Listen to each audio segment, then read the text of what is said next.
It's a great opportunity. And as I said, this year is extended by a full month.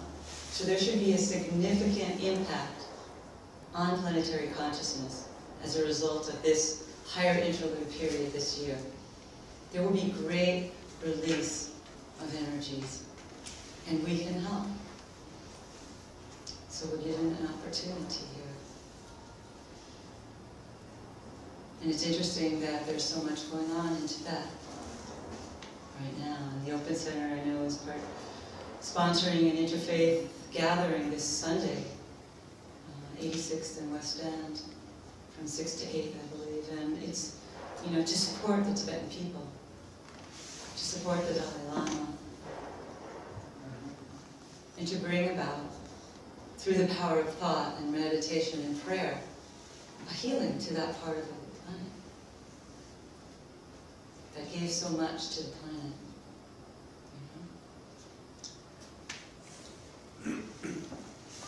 And then I got so a little distracted. The third point of Patanjali's rules that he advised seekers to cultivate in the beginning of their practice is spiritual reading. When I was a young seeker, I thought, well, if I'm not fulfilling any of these rules, at least I'm fulfilling that one. I'm doing my spiritual reading. I would read my books, and they were spiritual. So I sort of said, wow, I'm doing one of them. I'm doing it. But as I progressed a little more and read the sutras a little more clearly, I realized that that's not what he's talking about. Spiritual reading is not reading spiritual books. It might be part of it, but like everything on Patanjali's path and on the Tibetan's path, it's not that easy. So spiritual reading, he says, is really about learning to read the symbols of life. Learning to look beneath the surface. Learning to listen to the man on the subway platform, even though he didn't look that great. Don't judge a book by its cover. Be observant. Look for the subtleties. Look for the deeper meaning behind the events in your life. And the deeper meaning behind the people in your life. What are they there to teach you? Spiritual reading. It's related to the mental principle, related to the use of discrimination. Learning to distinguish between truth and falsity, and also truth and partial truth. As we travel along the path, it's not so clear-cut, black and white anymore. There's subtle distinctions, more difficult distinctions. So those are the three rules that all seekers in the beginning and the middle and the end are asked to follow. Fiery aspiration, relating to the physical and the etheric. Devotion to Isvara, dealing with our emotional issues. And symbolic reading, spiritual reading, reading the symbols.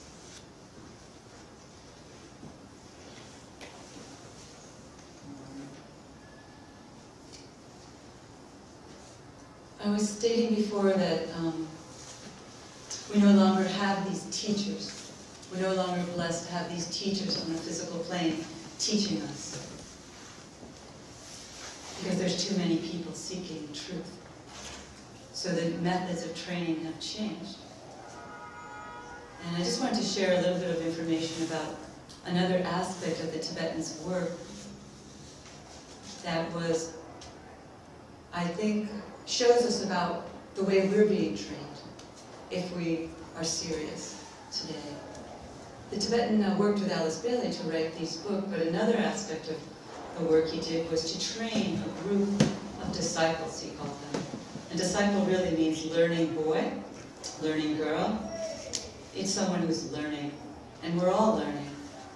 They say even up to the great teachers, they're still disciples, because they're still learning. But he had a group of 20, the group shifted over the years, but he had a group of 20 to 25 disciples that he chose. Alice Bailey did not choose them.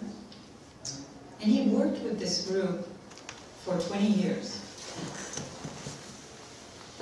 This group did not meet together on the physical plane. They didn't all know each other. Some of them knew each other.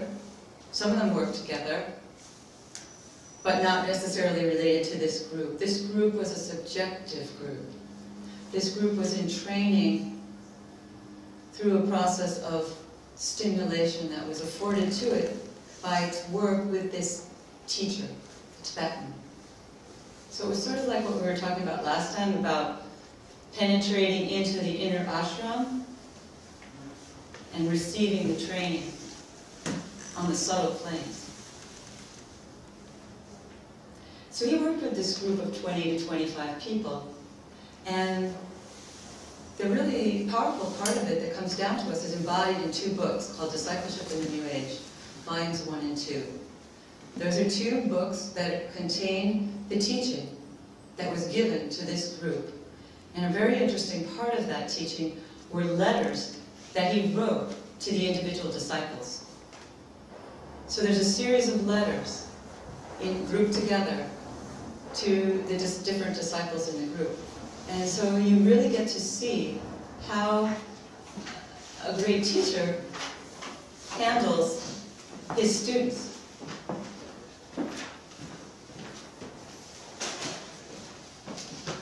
So he corresponded with them over a period of 20 years. He told each one their ray makeup, which if you see the postcard on your chairs, you might learn a little bit about that ray makeup. Each one of us has 5 primary rays that make up our vehicles. You know, we talked about the vehicles in an earlier class. So each one of us has a particular quality. The rays are really like personality types, qualities. We have one ray energy coloring us at a physical level. We have another ray energy coloring us at the emotional level. Another ray energy at the mental level. Then we have an overall who we are as a person, personality ray. And then we have a soul ray. So the Tibetan, with his inner wisdom, knew the seekers better than they knew themselves. So he was able to tell them what their ray energies were and what their high points and what their challenges were. He saw them more clearly than they saw themselves. And so a couple times a year, he would correspond with them and see what progress they had made. He saw the progress by their life. You know, he didn't really enter into their personalities too much. He would just look at their life and know where they stood and know if they had done the work. And not everybody did the work. You know, he didn't ask that much of his disciples. And still, the personality is very strong. You know, you might be inspired one day, but then the next day the personality kicks in. So these disciples were just like you and I. They weren't all great initiates. And he worked with them over 20 years to train them to be better than they were. Through his stimulation and love that he poured out on them, he said, at the full moon opportunity. He stimulated his group primarily at the full moon time. And that's why it's really important to link up with your group brothers and sisters at the full moon, and link up with your inner group, and link up with the great teachers. Because they are there and make themselves available to us at those times.